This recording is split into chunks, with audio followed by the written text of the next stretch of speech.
Morning. Today is Tuesday, March 17th, 2026. Present with us is Doug Dodge. And for clarity for the folks that might watch us, are we still referring to you as Disaster Emergency Services or Emergency Management? Disaster emergency services for now, and we'll talk. That's one of the items on my list here. Okay. Thank you. Sorry about that. But no, you're good. All right. Well, thanks, commissioners. I appreciate the opportunity. I'm going to talk fast just because of I have a lot of stuff to go over. So if I need to slow down, let me know. But Pam asked to come by because there's one item specifically that I'm going to talk about that impacts her department as well. But Pam, you'll have to bear with me because some of the stuff is not. That's fine. I'm Anyway, trying to learn. One of the big things that I've been doing, as you're aware, is my emergency operations plan update. It's a big document. I'm trying to whittle it down and make it more efficient. And some of our response processes a little more efficient. And part of that is going to be, as it relates to you, is the declarations, emergency declarations, disaster declarations. We haven't done those for a while, but I wanted to bring them up. A, because we haven't done for a while, and B, because I'm going to build in some kind of like a menu, right? I'm going to create we have templates for declarations, but I'm going to build one that has a menu of stuff that we can take off in the event that we don't need it, right? But it's better to have this stuff and be able to make these decisions at the moment, say this doesn't apply to the situation or whatever. So it's pre-made, so it's stuff we don't forget, right? That's the important stuff. So it also, the declarations, whether it's an emergency, which is anticipated something's happening, or a disaster, which something has happened, there's triggers in there for different things. And I do have kind of a list, just a summary, and this can apply to an emergency or a disaster, but I just wanted you guys aware of what I'm putting in there in case you have other input or concerns about that. One of the big things is resource ordering when we get a big incident, and thankfully we haven't had anything really big here.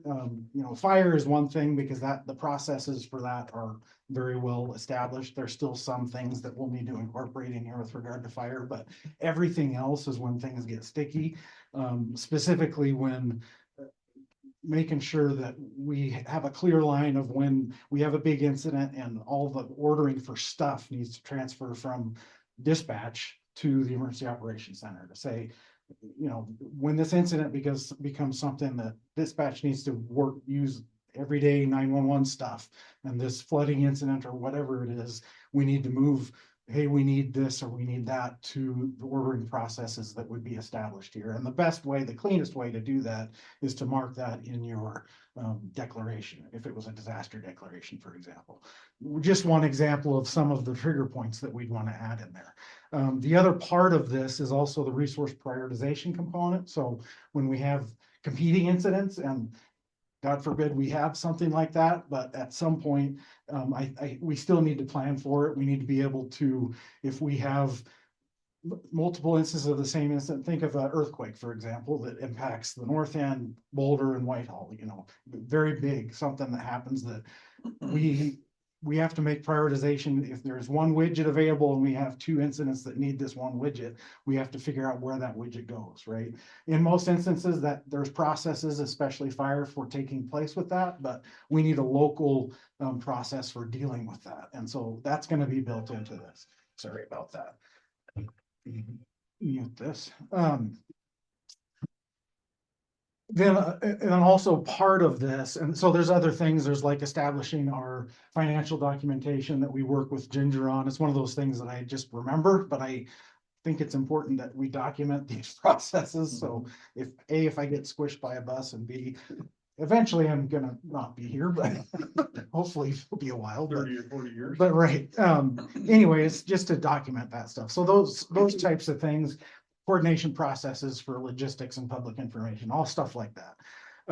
But then the other component, and this ties into some of the stuff that we talked about with Pam at that exercise that we had, and that's the mill levy, emergency mill levies. And I don't know how much you remember about those. It's been a long time since we've even had to discuss those, but there is in Montana law, the emergency mill levy. It's a 2 mill levy, and each county and each municipality has a set amount that they can, if there's a disaster, that they can levy to pay for expenses, right? It's not a ton, but you have to expend that, first of all, before you get state help or federal help. All that's changing, first of all. So especially the federal side. So we have to, but the most important thing for me is for you to be aware of it. I don't know if you're aware of it or not, if you, because we haven't done it for a long time. But being also knowing the amount, which for countywide, it's around 76 grand or something like that. For 2 mills. For 2 mills, yep. And each, I mean, I think the city of Boulder is something like $3,000 or somewhere in there, right? Similar amount for Whitehall. It's not a huge dollar amount, but you have to spend, or at least commit to spend that to get state support and then federal support. One of the key things to that though, is if you do that emergency, it has to be unanimous. So yeah, that's part of state law is, so it's just a situational awareness component of if we, in those emergency incidents, if we need money to, and the reason this came up was if Pam needed to bring in outside help for, it was a measles outbreak, right? If she needed to pay employees to extra employees and think of COVID, right? Situation like that. This is a little bit different because it's very specific to Jefferson County, right? Whatever incident we're talking about. So regardless, I just want to make sure you're A, aware that that exists, and B, understand what that amount is. And it's not very much, because there are cost shares and there's going to be even more cost shares going forward. We still don't have a picture of what FEMA recovery looks like in the future as far as the impacts that's we're going to see locally. But right now we're statutory limited to those 2 mills, but that is an option that you should be aware of in the event of, I mean, fire is not very common where we would use that because there's not a lot of public infrastructure damage. That's the primary purpose of it, right? It's fixing roads, it's fixing Correct me bridges. if I'm wrong, Doug, but with the emergency 2 mills, we can do that and then not spend any of it just in anticipation of something, Correct. Yep. but then it's there if we need to. Right, Okay. yeah, and if you don't spend it all, you have to save it in a specific account and save it for a future incident, right? So if you Okay. don't use all of it, you still mill it and then next year use, as long as it's used for another declared disaster, right? Okay. And if you have that account, that's the first thing that you have to spend. We don't have that right now, so because thankfully it hasn't happened very often. But regardless, it's an really important component for all hazard type stuff outside of the wildfire world. So flooding, any sort of big incident, public health incident, stuff like that. So that's the other part of those trigger points that I'm going to be including in here. And I just wanted you guys aware of that availability So for. Doug, when that comes down the pike, you'll see that know ahead of time, right? And then Yes, let us know. it does have to happen quickly, all of this stuff, right? I mean, as quickly as possible. So Right. when we have, and that's one of the reasons, obviously, I do all that communication that you guys get with text messages and stuff is, yes, it's small, but it could get big. And so I don't want to pester you, but at the same time, in my opinion, it's very important that you are aware of what's going on. I try not to give you too much. It's a balance. Of course, if you want more, I'm happy to provide more, but just so you know that if this thing expands, that these are some of the processes that we have to implement. So regardless, and that comes with the emergency, that comes with the emergency or disaster declaration, but this is also really important when it comes to delegations. And this part is something that we need to talk about or just be aware of ahead of wildfire season, right? We do fairly often. It's been a little while since we've done delegations. But I always like to bring it up because it's really important. Sometimes, especially in the heat of the moment, DNRC will come in here. I need the signature from one of you guys. And okay, we'll get it done, but there's some really important stuff to include in there. And that's why I'm also documenting that in the emergency operations plan. So this is stuff that, from a county perspective, what is important to us when we delegate authority to an incident management team, for example. That's the primary purpose of these delegations. Although for an all hazard incident, for example, the flooding up in Libya was a perfect example. There's I got some different ideas from how they did that delegation with flooding for an incident management team that comes in. It's making sure that the county priorities are addressed and it's not just the boilerplate stuff. Most of the time it works fine, But it's really important in my opinion, to have these things established. And it's stuff like what our evacuation processes look like, who that goes through. Because if you get a team from the East Coast, they might not be used to working with the sheriff's office, right? Public information, that's always a big headache, is making sure they're coordinating with the stuff that we're putting out, making sure that we're working together on that. Stuff like that. I have a big long list here. If you'd like to hear it, I'm happy to go over some of it. But there's a lot of details that we need to keep in mind when it comes to doing declarations. And that, again, if we didn't need all of them in the template, we can use them, but we can just take them off as we go. I just bring it up to make sure that you're aware that if DNRC, if we're having a big incident and they come up, hey, I need the signature, it's not, usually they'll want it in 2 or 3 days. And so we have a little bit of time. We want to get it as soon as possible, but just please reach out to me if you get a situation like that. I know I'll be busy, but this is a super important document to get right. And that's why I want to develop this menu essentially beforehand. And it could be for more than just fire too. It could be for all kinds of incidents. And Pam, you should think about stuff like this for when if you were to have a team come in to help for whatever incident it might be, some kind of an outbreak or something like that. For delegations, it's specifically because the county commissioners have to delegate authority. When it comes to the state law, fire is easy because it's very clear that the county commissioners can delegate authority to incident management teams. When it comes to all hazard incidents, it gets really sticky because you get into the health realm or flooding and private property and all that stuff. It's complicated. Anyway, just want you to aware of that. Any questions on that part of it? The other component of this is the request for assistance from Montana DNRC. When we get a big fire, that's also something that they will want in the heat of the moment. And it doesn't have to happen immediately, but they'll want it fairly quickly.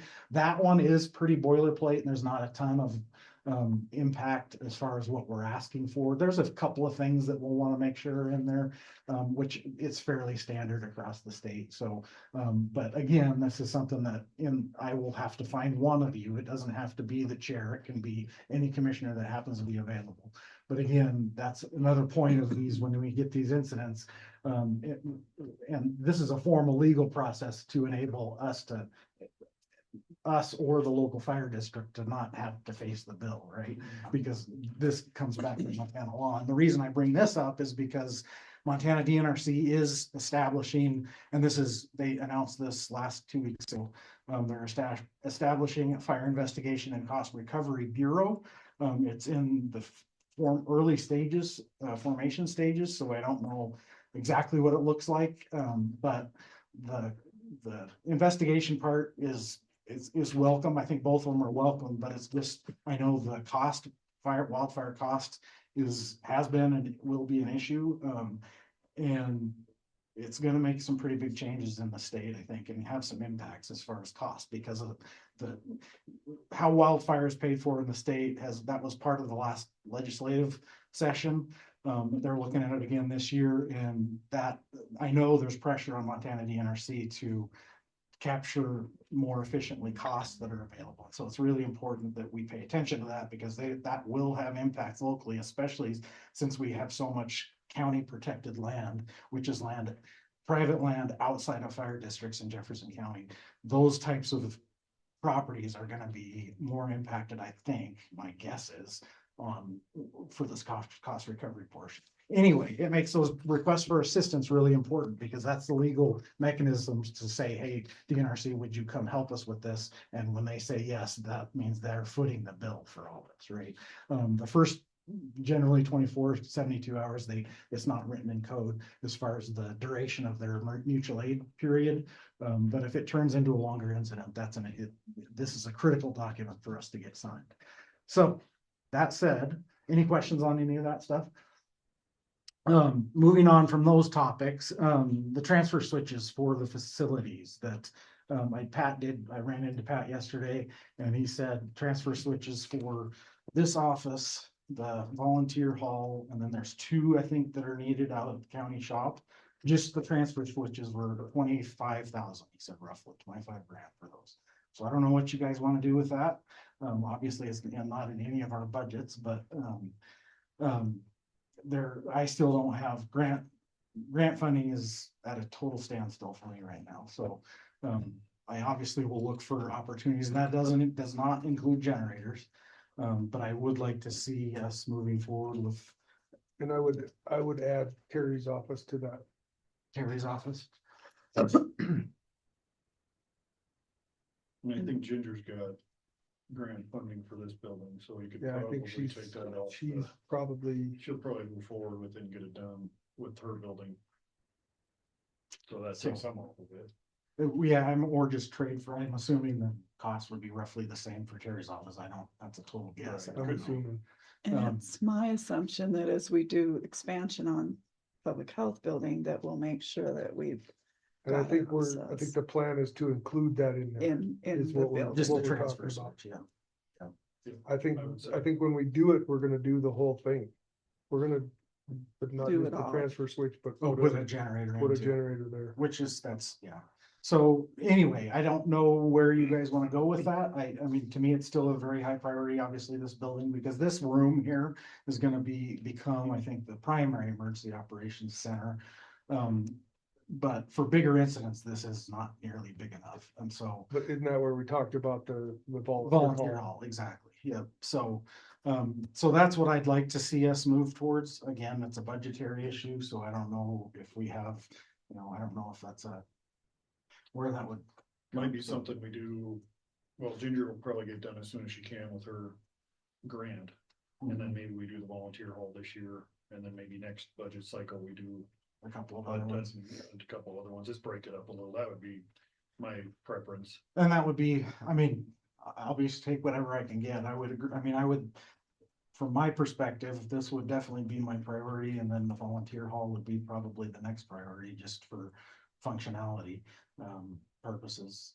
And one of the reasons, not just because this room here would be the primary emergency operations, but also because of the elections, right? That's something that she and I have been working on for quite a while now, talking about those options, so. And sorry, in that process, I would definitely look at the internet. If power goes off, do we lose internet here? How do we get it back?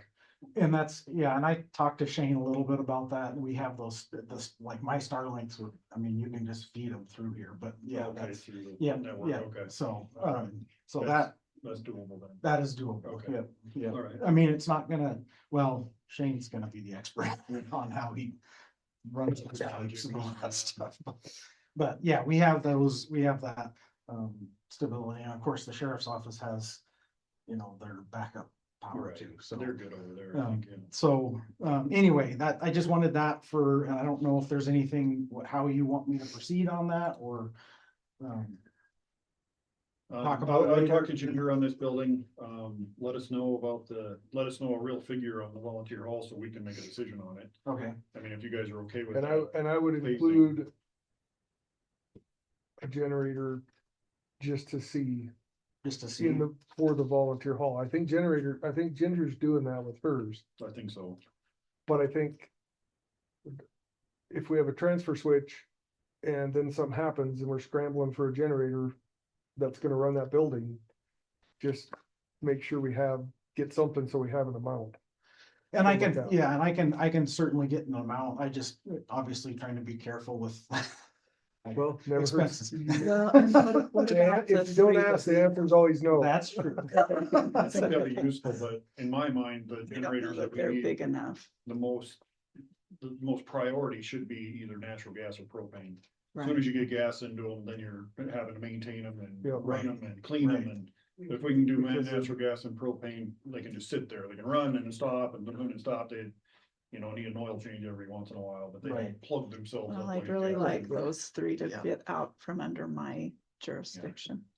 To use somewhere else and not have to, Yeah, worry we, about if they're in your way, Pam, let us know. they're not necessarily in my We can way, install they're them not somewhere. being used, Right, and that's a generator for you, don't need them until you need yeah. them. I know. And we haven't needed them for decades. Right, right, Yeah. so, December, so. right, so, all right, well, I will get that narrowed down with Pat and just get back to you, does that work? And if it, I talked to Ginger, if she got funding to have a generator sitting there just a standby, it's gonna sit there all the time, that's great. Yeah, I If mean, if it's not, maybe it's a generator we buy for both, you know, whether we have it here or we have it there, cause we probably don't need emergency operations in both places, I mean, that's my idea, but. I would say it depends on what's going on here when we have the emergency. So if we Right. have an election going on here, this is not gonna be your EOT. right, exactly. Yeah, Yeah, that's true. yeah, It may be. right. both. I mean, I think the way I look at it is, and I agree with Corey, sometimes you can overdo it, but if you're gonna do it, you might as well plan to do it right. Yeah. Even if it takes us a couple of years or whatever. Otherwise, we're just, then we're Throwing jumping money through the out same there. hoops again. Right. Okay, And well, one I thing, appreciate that. too, that you might get a hold of Northwest Energy is how long does that natural gas work if it's a regional outage? Does it go out? Well, Does the it- one at the fairgrounds will be propane. Propane, There's a right. propane tank out there, Mhm. but that's another issue. And we Can you get may, it filled? Right, right. Well, and that's, you can say. You can't, that's what I'm saying, you could go overboard, you can only do what you could do, Right. but if the generator and the transfer switch is an important piece of it, that's the biggest piece. And it is, In and, my and mind. ultimately, the way I look at it is ultimately you wanna try to be sufficient for, 3 days a week or something like that, and.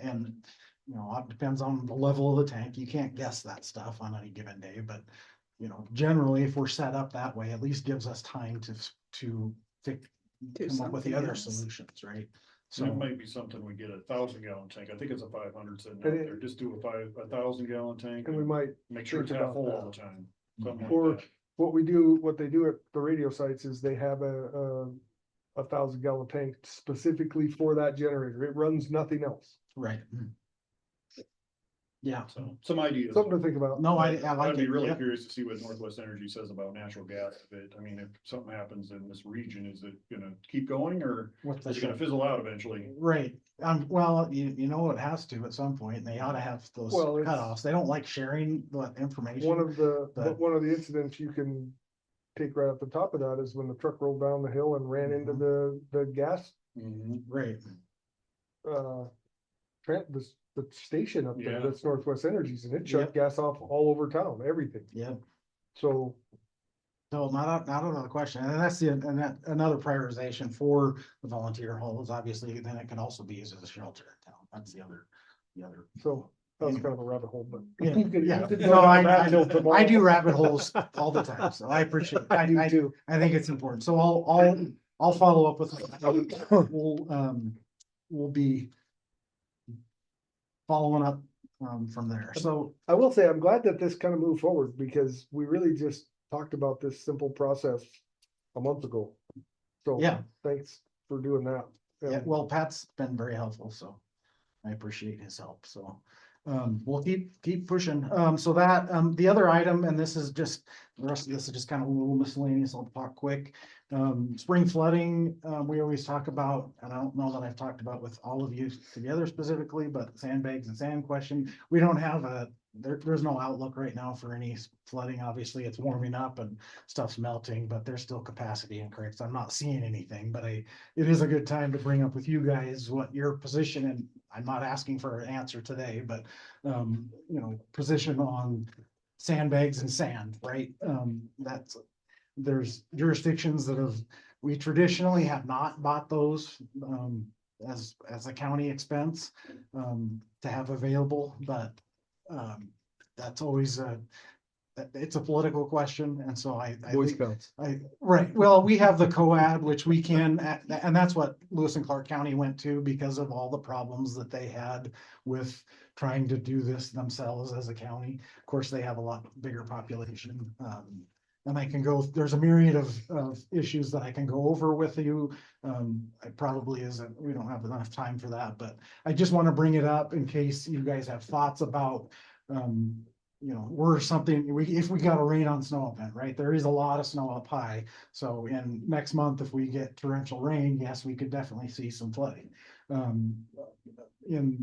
There's not great reimbursement methods for anything. So anything you spend at the county level would be the emergency tune probably, unless you had financing for it otherwise. Of course, that that takes time to do the mill levy, to order the sandbags, to get the sand here and all that kind of stuff. So, and by the time you get it done, then the flood's already I come would, down. I would check So- with Bear because we had pallets of them out there. Yeah, I don't know we- if they're all rotten by now. We did, and they are, I mean, that was from 2011 or Okay. earlier, and so, and we have made those available, but I don't know if I think they're really not in good shape. I I think you put have, some of them inside though. oh, did you? Yeah, Okay, I'll so follow up check with him. him. Cause I Uh, mean, if it's a matter of just ordering a pallet of sandbags, I would maybe see what it costs, but it doesn't hurt to have them. If those other Sure. ones are bad. Sure. Well, I mean, that's up to you guys. It's a political question ultimately on where you want to spend tax dollars Yeah, specifically. no, yeah. I'm always for helping people in an emergency, and if it's a little bit of money, it's not like we don't have the sand laying around, it would just be the cost of the sandbags. Sure. Well, I'll reach out with Bear and give you an idea. So where we're at. Okay. And then the last item I did have was the office name change. I did hear back. I don't hear back from any of you, so I wanted to make sure everybody was comfortable with that before I went. I mean, it's not gonna be right away. I'm busy enough, but it's on my list of things to do is A, look at the name change, modernize the name, and then B, look at the job description too. Like if you guys are okay with that. Yep. And I'll proceed with that. It's pretty low on my priority list, but I didn't want to do so and I'll work with Kelly and primarily on that, I'm assuming, for what that looks like. And part of that, I think it should be said, and is how we've structured my office is, I'm a department head, but I'm also in the sheriff's office, and I want to make sure that that's clear that I'm a department head. Because my ultimate answer is to you guys. And I think the reason behind that, Doug, was to get you closer to where you needed to be. It wasn't Yep. to put you under another office. and I agree with that. That's my take on it. Yeah, I totally agree with that. I think that's super important. I'm not looking to move or anything like that, but I put you in the do. basement right now. But I do think, I just want to make clarify the roles, I'll put it that way. It was so you had access to dispatch, it Yep. was so you had access to the EOC, it was so you had access to an office that doesn't shut down if power goes out. Right, and it's critical. All those are So- absolutely important, and I'm not looking to change anything other than I just want it clarified in, who, and, if, whether that's, and it's just, and this is a discussion for Kelly more than anything, I think, is, is it still appropriate to have the sheriff's office signing my timesheets, right? Is it, What you could do is we can add them to the department head Yeah, where Corey or I sign them, I think that's probably better. because So- you can't make it any clearer than your bosses really sit around this table. right? It was that got you where you needed to be to utilize everything that you use on an everyday basis. Right, perfect. And I appreciate that because that's critical and frankly, and I will say this. We Jefferson County is a model for the state in that matter. I get told all the time, the relationship that we have for, sorry. They're, Four phones. yeah, this fire up there, it's just suspicious in nature, but anyway, I'll go up there in a minute. But the biggest thing is just being able to maintain that capability because there's the relationship that I have with dispatch is critical in almost everything I do. And so that's one of the most important components. And I don't want to change any of that. Or anything generally in specific, but I just do want to clarify that, put it that way. So, And that could be done through that process, but we could do your time card today if that's what you wanted to do. okay, I don't think that takes any special anything. It's just, Ginger just has to switch something all around her side. okay. I'll just talk We to should probably Ginger. let Tom know that. Yeah. I'll talk to her, but I'll talk to Tom unless you guys want to. I'm happy. to No, talk that's, about it. that's fine Yeah. if you, So, Yeah, cause Yeah. that's how I understood it. Yeah. I guess I should have known that you weren't on the time card list that we do, but okay. All right. I never, I didn't think of it. Yeah, well, it's one of those things, it's always been that way, and it hasn't been a super high priority for me, because I got a million other things to worry about. But, I figured while I'm doing this, it would make sense to just make things clear, so. Yep, no, that's good. will you talk to Tom and let me know, and then I'll have Ginger just change it. Okay, Just add you that list. perfect. I appreciate it. All right. Right. 2 minutes over. Doing good. You talked fast, good job. I did. Thanks, you guys. If you wanna talk another half hour, it's fine. Commissioner Hagerty, Ma'am. Jim wanted me to give this to you. He didn't want to mail it to you Yeah. because Oh, there's can I phone get your numbers and list stuff, of but there's Absolutely. an update on Just email it to me. what he's been doing with that. Most of it was just a kind of. Thank you, thank you very much. But I'll send you some. I was gonna stop at your house on Saturday. Go home, I was like, All right, I thought I was in Alabama. I was wondering about that. Yeah, he's really, you can read through That's that. great, He's thank good you. about putting notes on where he's got it on, so. You guys. it's right in the middle of a mechanic Thanks, hall, Doug. I go, well, I'm going to Doug's house, I can't get home. Yeah, I couldn't get home either. So.